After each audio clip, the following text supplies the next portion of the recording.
World health day series में आज देखते हैं डॉक्टर यशेश दलाल के साथ बैक पेन और स्पाइन प्रॉब्लम के विषय पर विशेष चर्चा।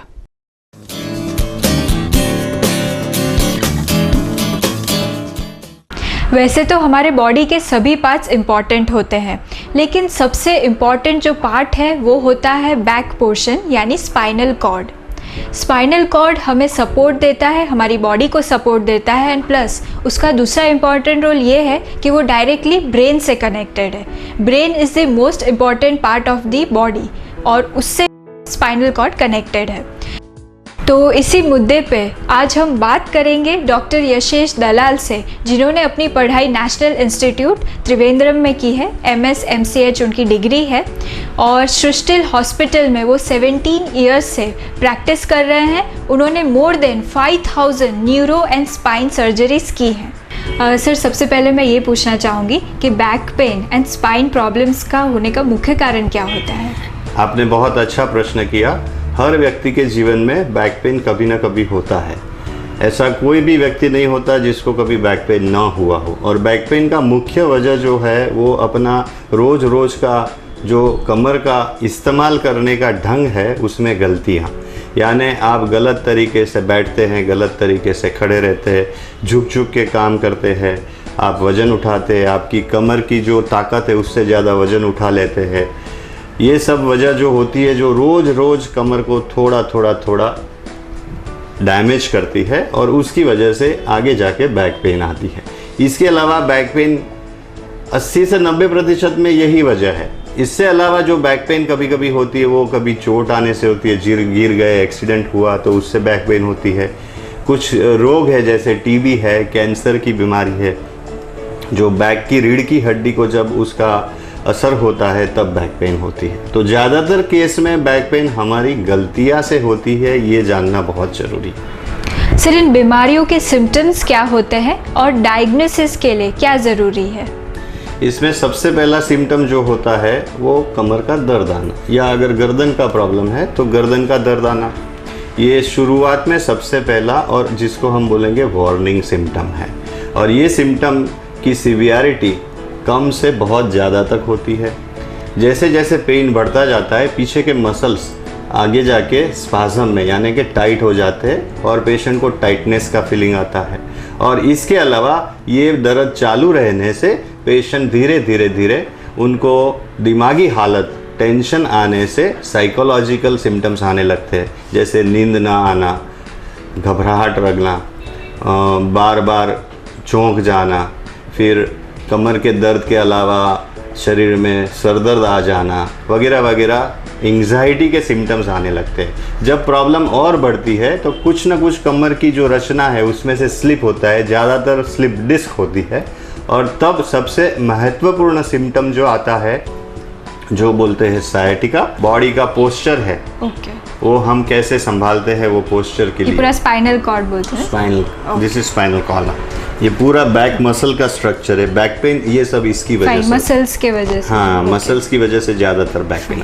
ये स्पाइन का मॉडल है, इसमें ये रीढ़ की हड्डियाँ है और ये डिस्क है।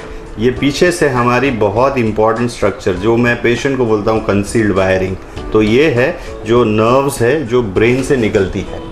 और ये नर्व जो है स्पाइन से बाहर निकलती है, वहाँ जहाँ पे ये बाहर निकल रही है ये डिस्क स्लिप होने से ये ट्रैप हो जाती है। ये पूरा डिस्क। हाँ, और इसकी वजह से ये नर्व जो डैमेज होने लगती है और सायटिका चालू होता है। और जब ये हो जाता है इसकी ट्रीटमेंट है इसको हटा के इसको फ्री करना, यानी कि पैर की नस का दर्द आना चालू होना। और अगर इधर है तो हाथ की नस का दर्द आना चालू होना, जिसको बोलते हैं सर्वाइकल रेडिकुलोपैथी। ये दोनों सिम्टम्स जब आने लगते हैं तब बात गंभीर बन जाती है और तब पेशेंट को तुरंत न्यूरो सर्जन का कांटेक्ट करना ज़रूरी हो जाता है। इससे आगे सिम्टम्स जब बढ़ते हैं तो धीरे जो नर्व डैमेज हो रही है उसके पैरालिसिस के सिम्टम्स आने लगते हैं। पेशेंट को हाथ या पैर में झुनझुनी आती है, सूनापन लगता है, कमजोरी आने लगती है और धीरे हाथ से चीज छूट जाती है, पैर में से चप्पल निकलने लगता है और चलने में दिक्कत आने लगती है। थोड़ा चले बैठ जाना पड़ता है, पैर भारी हो जाता है वगैरह सिम्टम्स आने लगते हैं। ये और गंभीर बात हो गई। इससे आगे जाके जब पेशेंट और ख़राब होता है तो धीरे धीरे उनके जो मसल्स है वो वेस्टिंग यानी कि लूज़ हो जाते हैं, और मसल वेस्टिंग से वो जो शरीर का हिस्सा है वो कमज़ोर होने लगता है, उसकी हड्डियाँ, मांसपेशी और जॉइंट का दर्द आ जाता है। आगे जाके पेशेंट व्हीलचेयर या स्ट्रेचर पे आने की संभावना हो जाती है। सर, बैक पेन और स्पाइन प्रॉब्लम्स को ट्रीट कैसे करते हैं एंड सर्जरी की ज़रूरत कब पड़ती है? और दूसरी बात, किस प्रकार की सर्जरीज होती हैं? नॉन सर्जिकल जो ट्रीटमेंट होती है वो क्या रोल प्ले करती है? आपने बहुत अच्छा प्रश्न किया, बिकॉज इसमें काफ़ी गलतफहमियां है।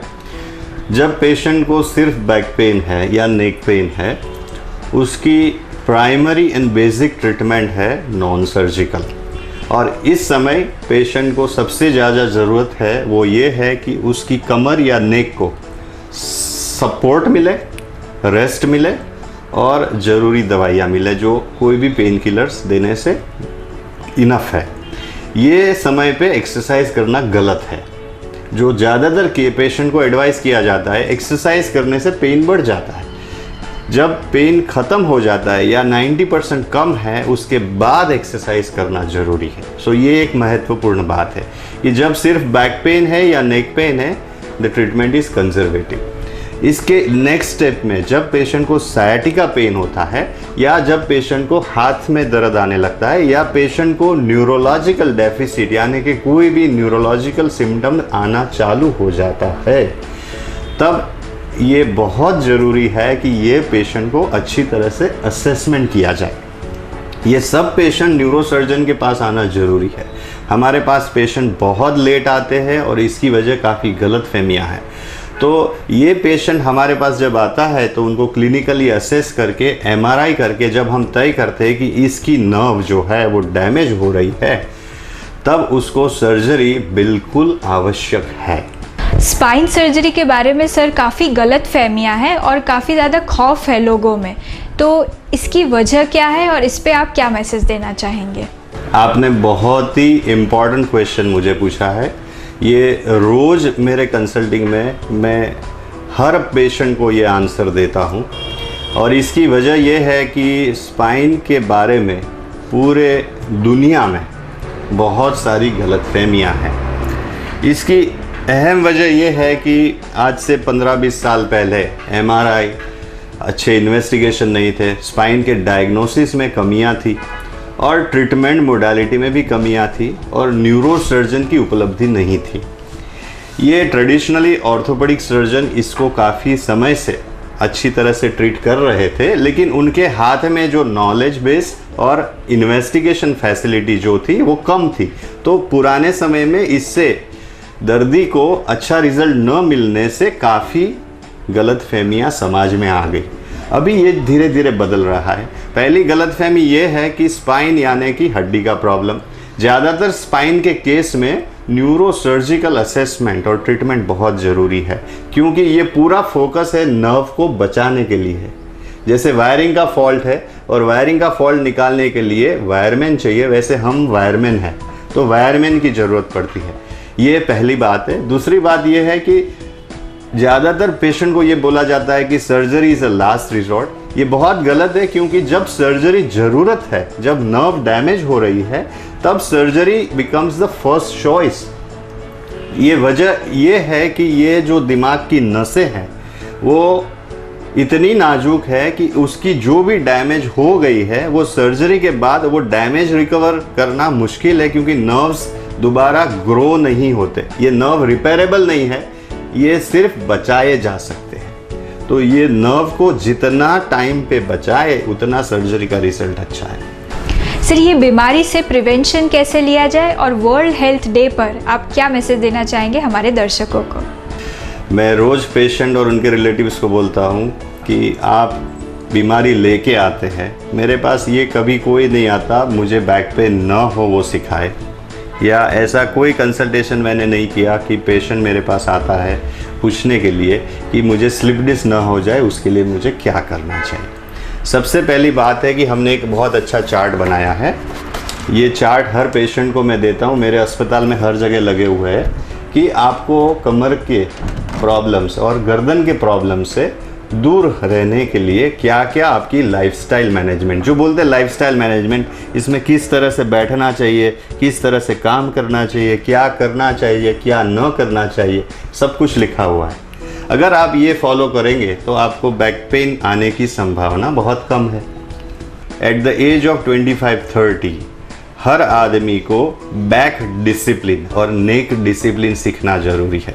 जैसे कि एग्जाम्पल दूँ, अगर टीचर है तो उसको ये जानना जरूरी कि उनको गर्दन का दर्द आएगा, कंप्यूटर ऑपरेटर को गर्दन का दर्द आएगा, ऐसी चेयर पे बैठोगे आपको बैक पेन आएगा। तो ये सब जो है मॉडिफिकेशन ऑफ लाइफस्टाइल, एक्सरसाइज और वेट कंट्रोल, ये 3 चीज़ बहुत ज़रूरी है आपको अगर प्रिवेंशन चाहिए। Thank you very much sir. It's a pleasure, thank you very much.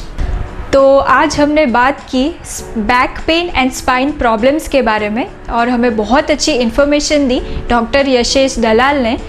तो सर ने जो एक बात कही वो मैं फिर से दोहराना चाहूँगी कि अगर आपको कुछ भी प्रॉब्लम होता है आपकी बैक से रिलेटेड, तो आप सिंपल मतलब जिनके पास कम नॉलेज है उन लोगों के पास मत जाइए, आप डायरेक्टली न्यूरो सर्जन को कंसल्ट कीजिए जिनको सही जानकारी है और जिन्होंने इसके बारे में जो डिटेल की पढ़ाई है वे इन्होंने की है।